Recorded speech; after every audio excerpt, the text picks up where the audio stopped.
الزملكاوية سواء مسؤولين في النادي أو إعلاميين أو منتمين كلهم قلعوا برقع على الحقيقة خلاص، وبيقولوا إن هم خارج المنافسة ولازم يلعبوا لمصلحة بيراميدز. الزمالك المنافس التاريخي وأكبر قلعة رياضية في مصر عايز يلعب دور الكومبارس السنيد، وبيقولوها عادي كده عيني عينك من غير كسوف.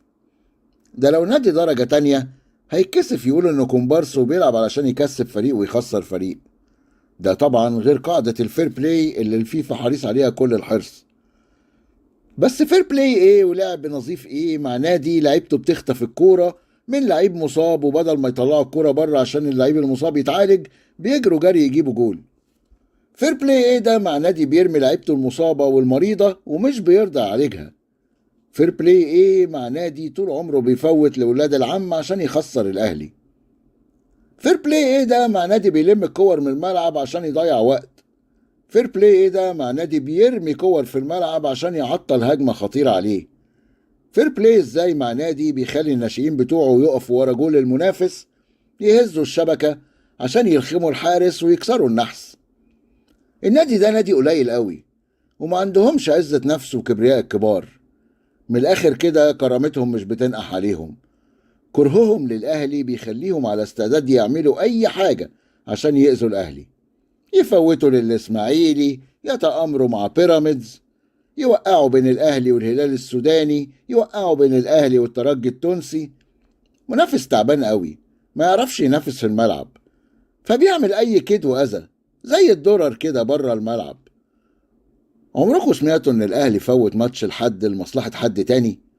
أو عمركم سمعتوا إن الأهلي بيحاول يوقع بين جمهورين أو حتى يتدخل في ماتش هو مش طرف فيه أصلا؟ ليه ما بتسمعوش الكلام ده؟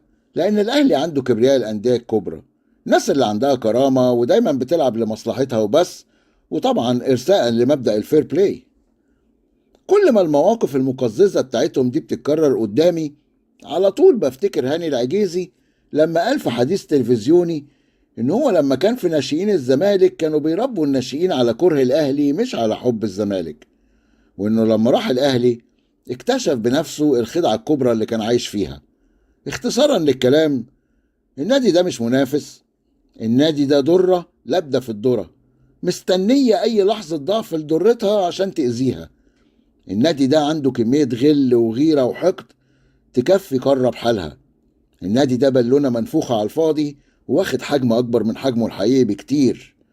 نادي يتغذى على الكيد والمؤامرات والكذب والادعاءات. إذا كان نائب رئيس النادي طالع في مؤتمر صحفي قدام الناس كلها يقول لنا تحية لجمهور الزمالك اللي مش بيقبل إلا بالمركز الأول، شفتوا الحلاوة اللي احنا فيها؟ النادي الأكثر حصولا على المركز الثاني في العالم والوصيف التاريخي للأهلي طلع يقول لنا جمهوره لا يقبل إلا بالمركز الأول. ولا الأخ التاني اللي طلع بعد ضربة جزاء فضيحة قدام إمبي يكلمنا عن الظلم التحكيمي. ناس ما عندهاش دم.